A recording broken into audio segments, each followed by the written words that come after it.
তুমিও মৃত্যুবরণ করবা, একদিন দুনিয়ারও মৃত্যু হয়ে যাবে, দুনিয়ারও মৃত্যু হয়ে যাবে। প্রতিটা মানুষকে মরতে হবে, এটা আমরা সবাই জানি। কুল্লু নাফসিন যায়িকাতুল মাউত, সমস্ত আত্মা, সমস্ত প্রাণ, আল্লাহ তাআলা বলেন মৃত্যুর স্বাদ গ্রহণ করো, মৃত্যুর স্বাদ গ্রহণ।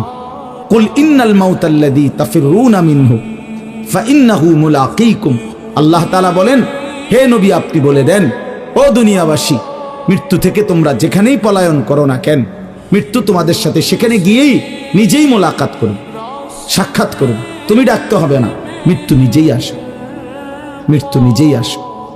আইনামা তাকুনু ইউদরিকুমুল মাউতু ওয়ালাউ কুনতুম ফি বুরুজিম মুশাইয়াদা, আল্লাহ বলে তুমি যদি এমন একটা বিল্ডিং বানাও, ঘর বানাও, যে ঘরটা অনেক উঁচা, যে ঘরটার উপর দিয়া কেউ ভিতরে ঢুকতে পারবে না, যে ঘরটার মধ্যে একটা ছিদ্র নাই, একদম আটকানো, তো এরকম একটা ছিদ্রবিহীন সুউচ্চ ঘরও যদি তুমি বানিয়ে তার ভেতরেও তুমি আশ্রয় নাও, তো ইউদরিকুমুল মাউতু, মৃত্যু তোমার সেখানেই পৌঁছবে।